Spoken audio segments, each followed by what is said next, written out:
আসসালামু আলাইকুম, welcome back to my channel learn with ছেলি।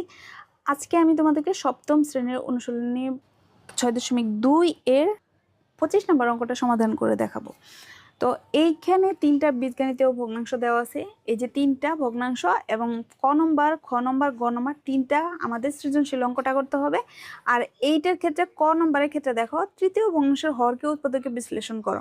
তাহলে আমাদের তৃতীয় ভগ্নাংশ কোনটা? এই যে তৃতীয় ভগ্নাংশ, এই ভগ্নাংশটার হর কোনটা? হর হচ্ছে এই অংশটুকু, আর উপরে যে ওয়াই হচ্ছে লব। তো এই অংশটা আমরা উৎপাদক বিশ্লেষণ করব। তাহলে আমরা ক নম্বরের জন্য লিখতে পারি যে তৃতীয় ভগ্নাংশের হর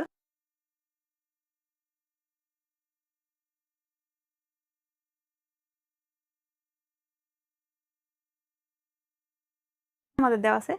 তো এটাকে আমরা কি করব? উৎপাদক বিশ্লেষণ করব। এটাকে যদি আমরা উৎপাদক বিশ্লেষণ করি, দেখো এখানে এখানে কি আছে? এখানে কোনো একটা চলক আছে, এখানে আরেকটা চলক আছে। তো এখানে এই লাস্টে যে সংখ্যাটা আছে, এখানে 4 আছে, এর সাথে ওয়াই স্কোয়ার আমরা চিন্তাই করবো না। আমরা চিন্তা করবো ওয়াই স্কোয়ারটা নাই, এখানে কি ধরবো? 4 নিব। তো এখানে যে 4 আছে, এই 4টাকে 4 এর আগে কি চিহ্ন আছে? মাইনাস আছে। তো আমরা এখানে কিন্তু আমাদের মিডল টার্ম বা মিডল ফ্যাক্টর করতে হবে। আর এটা মিডল টার্ম বা মিডল ফ্যাক্টর করতে গেলে আমাদের সবসময় চিন্তা করতে হয় যে লাস্টের যে পদটা থাকে, অর্থাৎ আমরা যেটাকে ধ্রুবপদ ধরি, যদি এখানে এটা ধ্রুবপদ না, তবুও ধ্রুবপদটা হচ্ছে যেটার কোনো চলক থাকবে না। কিন্তু এই সংখ্যাটাকে আমাদের এমনভাবে ভাঙতে হবে, এমন দুইটা সংখ্যায় বিভক্ত করতে হবে, ওই দুইটা সংখ্যাকে গুণ করলে যাতে 4 আসে, এবং ওই দুইটা সংখ্যাকে, যেহেতু এখানে মানের চিহ্ন আছে, বিয়োগ করলে যাতে এখানে 3xy আসে। তাহলে এমনভাবে যদি চারকে আমরা কতভাবে ভাঙতে পারি? 2 × 2 হিসেবে ভাঙা যায়, তারপরে 4 × 1 হিসেবে ভাঙা যায়। যদি আমরা 2 × 2 হিসেবে ধরি, তাহলে তুমি চিন্তা করো, আমাদের কিন্তু এখানে মাইনাস আছে, মাইনাস থাকলে বিয়োগ করে আমাকে 3xy বানাইতে হবে। আর এখানে যদি প্লাস থাকতো তাহলে যোগ করে আমাকে 3xy বানানো লাগতো, 3 বানানো লাগতো। তো এখানে যেহেতু 2 আছে, দুইটাকে 2 আর 2 যোগ করলে আমাদের কত আসে? 4 আসে, কিন্তু বিয়োগ করতে হবে। আর ওই দুটাকে আমরা যোগ করতে পারবো না, আর এই দুটাকে বিয়োগ করলে আমাদের 0 চলে আসে। দ্যাটস ওয়াই আমরা 2 × 2 এটাকে নিব না, আমরা 4 আর 1কে নিব। কারণ আমাদের এখানে মাইনাস থাকার কারণে 4 থেকে 1 মাইনাস করে করতে হবে। তো এই জন্য দেখো এখানে আমরা 4 নিলাম, 4xy নিব, আর হচ্ছে কি শুধু 1xy, মানে কি শুধু xy নিব। এখন কার আগে কি চিহ্ন দিব?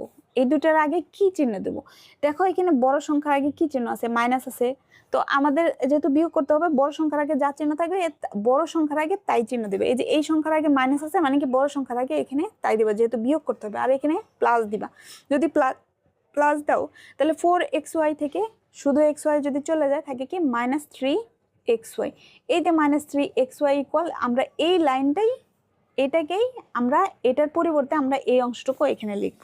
দেখো x², তাহলে কি আসলো? -4xy আর +xy। আর এটা তো কোনো চেঞ্জ হবে না, এটা যা আছে তাই।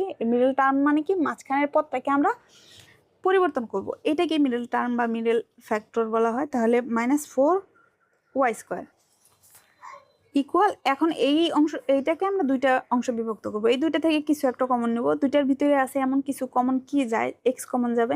তাহলে এক্স কমন নেওয়ার মানে হচ্ছে একটা ব্র্যাকেট দিব, যা কমন নেব এইটা ব্র্যাকেটের আগে লিখলাম, এবং এই যে এইটা দিয়ে প্রত্যেকটাকে ভাগ করে তারপর নামাবো। x² থেকে x² দ্বারা যদি ভাগ করো, তাহলে কি থাকে? x² মানে কি x × x, অর্থাৎ x দ্বারা ভাগ করলে একটা x চলে যাবে, শুধু x থাকবে। তাহলে শুধু x হবে -4xy কে যদি x দ্বারা ভাগ করো, x মাঝখান থেকে শুধু বাদ যাবে, শুধু থাকবে কি 4y। প্লাস সেমভাবে আমি এই দুইটা থেকে কি কমন নিতে পারি? y কমন যাবে। দেখো y এখানে আছে, y এখানে আছে, দ্যাটস ওয়াই আমি y কমন নিলাম। তাহলে y কমন নিলে কি? একটা ব্র্যাকেট দিলাম, এবং এই যে y দিয়ে এটাকে ভাগ করে, দুটাকে ভাগ করে যা থাকবে এখানে নামাবো।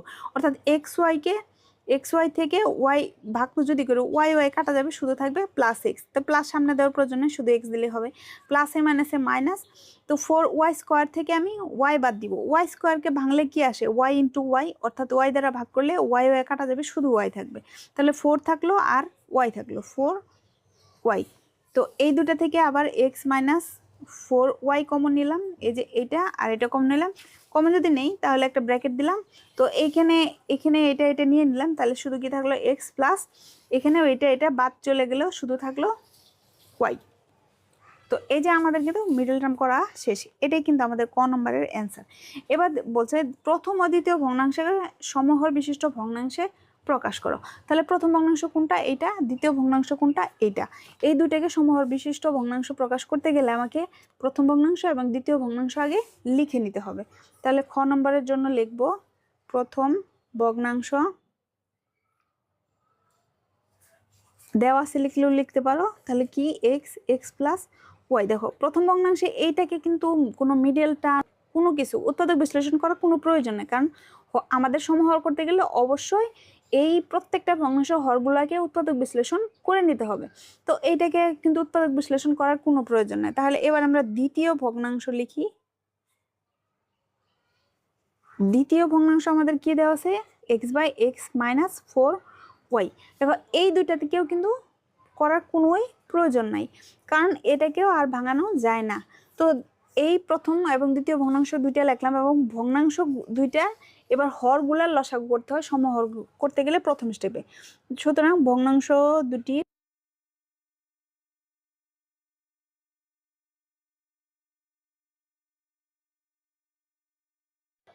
হরগুলো কি কি আছে, হর হচ্ছে এক্স প্লাস ওয়াই আর এক্স মাইনাস ওয়াই, আর দুইটার ভিতরে কমনের একটা আনকমন লসাগু, তো দুইটাই আনকমন। তার মানে কি এইটা আর এটা দুইটাই হবে আমাদের লসাগু, অর্থাৎ x plus y into x minus 4y। এটা হচ্ছে আমাদের লসাগু। তারপর লসাগু করে আবার আমরা প্রথম ভগ্নাংশ লিখব। প্রথম ভগ্নাংশ, সুতরাং দিব প্রথম ভগ্নাংশ আমাদের কি ছিল, এক্স, এক্স প্লাস ওয়াই।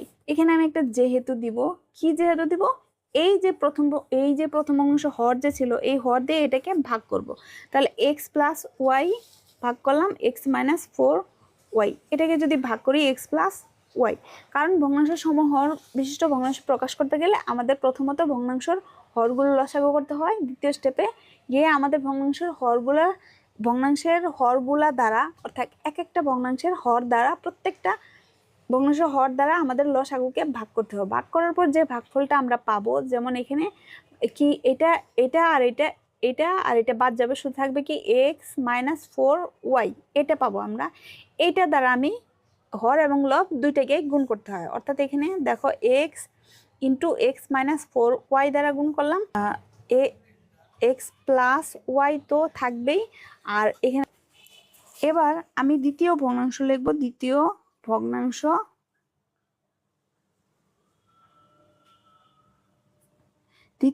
কত দেওয়া আছে, x by x minus 4y। তো এইখানে দ্বিতীয় ভগ্নাংশের ক্ষেত্রে আমি সেমভাবে ওই লসাগুটাকে আমি এটার হর দ্বারা ভাগ করব, অর্থাৎ আমাদের লসাগু কত ছিল, এক্স প্লাস ওয়াই, আর এখানে এক্স মাইনাস 4y।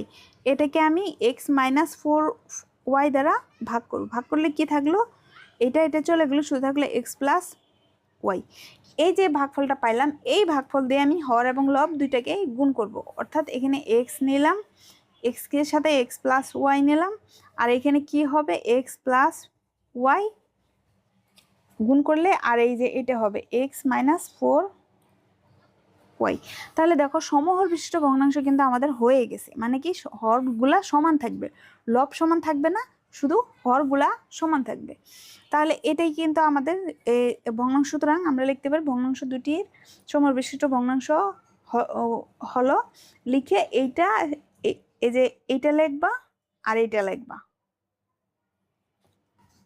তো এইভাবে তোমরা এটা লিখতে পারো, এটাই কিন্তু অ্যান্সার।